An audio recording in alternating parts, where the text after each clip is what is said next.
In our next set of videos, I'm going to show you the different methods of cutting penny rug circles. But first, now that you have some idea where you can find your wool and a bit about the colors, I want to mention a bit about felting. It seems that to me, because I can hook rugs, but I'm not a rug hooker, it seems to me that most of the, I would say rules, not really rules, but the things that you do for hooking rugs somehow got to be the rules or what you do to make penny rugs, and that's not true. It is again just your preference, what works for you. If you hook rugs and you have lots of wool left, then of course you'll use the wool. If you find it difficult to find wool, then you can use something else for your penny rugs instead of 100% wool or the 80-20 rule. The thing about felting, I know rug hookers felt their wool, and they do it to tighten up the weave and to make it easier to hook, but that's really not necessary with the penny rugs. It again depends on your preference and what you like, but for me, I don't like thick wool. I don't know if you can see that. I don't like thick penny circles. I like them very thin, like that. And of course you are layering your circles.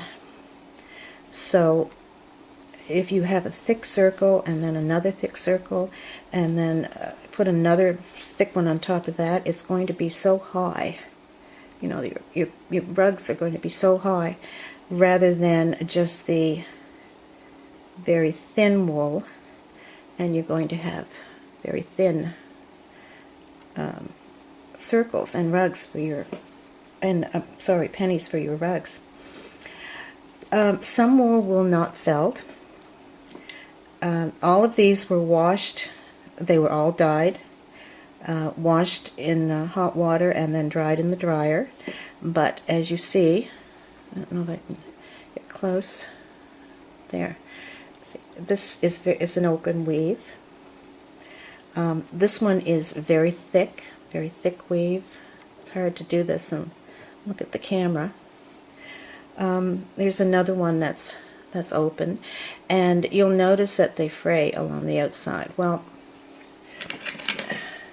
that's really not a problem, because what you do is you just do your little snips and they'll be fine. And once you have the stitching on, they won't fray, or if they do fray a bit, it's not going to be that much. And of course the older rugs did fray as well.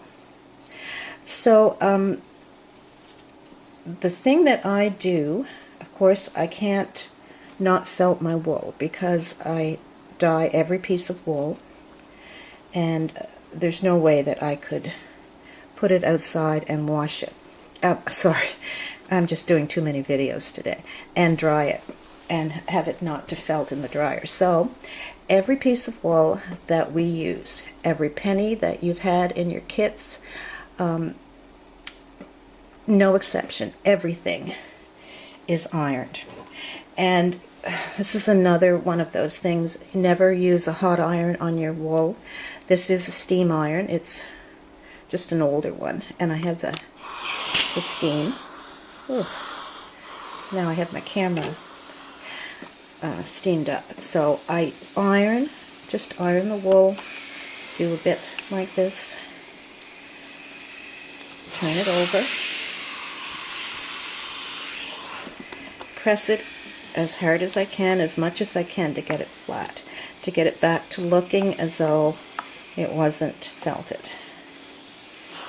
And I do that with all of my wool, no exception, before it's cut. And I don't know if you can see the difference. I'm looking at the camera, but I don't know. This is even, and this is sort of fluffy, and I like it this way. It's it becomes thin.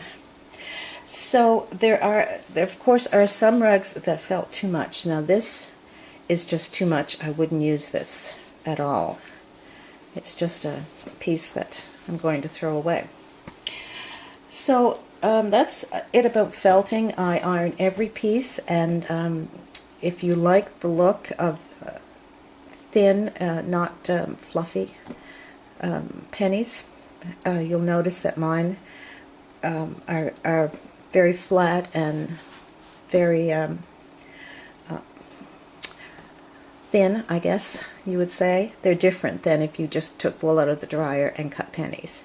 So now we're going to go to the different methods of cutting, and we'll do that in 4 sections, and those will be the next videos.